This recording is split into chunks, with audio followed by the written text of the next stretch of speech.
ಶ್ರೀನಿವಾಸ್ ರೆಡ್ಡಿ ಅವರು ಕೂಡ ಬಂದು ಈ ಕಾರ್ಯಕ್ರಮಕ್ಕೆ ಭಾಗಿಯಾಗಿದ್ದಾರೆ. ಎಲ್ಲರಿಗೂ ಒಮ್ಮೆ ಧನ್ಯವಾದ. ಈಗ ಈ ಎಂ ಗೋನಾಳ್ ಗ್ರಾಮದಲ್ಲಿ ಏನೆಲ್ಲ ವ್ಯವಸ್ಥೆ ಇದೆ, ಏನೆಲ್ಲ ಸರಿಪಡಿಸ್ಕೋಬೇಕಾಗಿತ್ತು, ಏನೆಲ್ಲ ಮಾಡ್ತಾ ಇದ್ದಾರೆ, ಏನೆಲ್ಲ ಮಾಡ್ತಾ ಇಲ್ಲ, ಮಾಡಿಲ್ಲ ಅಂದರೆ ದಯವಿಟ್ಟು ನಾವು ನಮ್ಮ ಪಕ್ಷದ ವತಿಯಿಂದ ಮನವಿ ಮಾಡ್ತೇವೆ. ಸರ್, ಇದನ್ನು ಸರಿಪಡಿಸ್ಕೊಳ್ಳಿ. ಒಂದು ID ಕಾರ್ಡಿಂದ ಹಿಡಿದು ಕುಡಿಯೋ ನೀರಿನ ವ್ಯವಸ್ಥೆಯಿಂದ ಹಿಡಿದು ಗ್ರಾಮ ಪಂಚಾಯತಿ ಸದಸ್ಯ ಒಂದು ಚರಂಡಿಯಿಂದ ಹಿಡಿದು ಪ್ರತಿಯೊಂದು ಸಮಸ್ಯೆ ಬಗ್ಗೆ ಮಾತಾಡ್ತೀವಿ. ಮುಂದಿನ ಅಪ್ಡೇಟ್ ಕೊಡ್ತೀವಿ. ಬರೀ ಹೋಗೋಣ.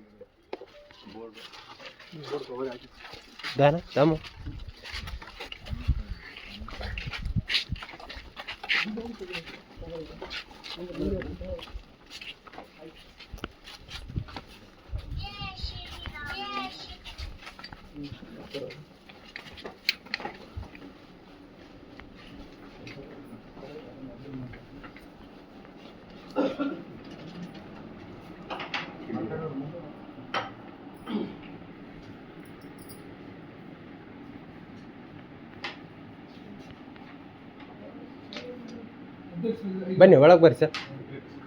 Secretary sir.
ಸೂಚನೆ ಅದು ಯಾರಿಗಾರು ಬಂದರೂ ಕೂಡ ಪರಿಚಯನೂ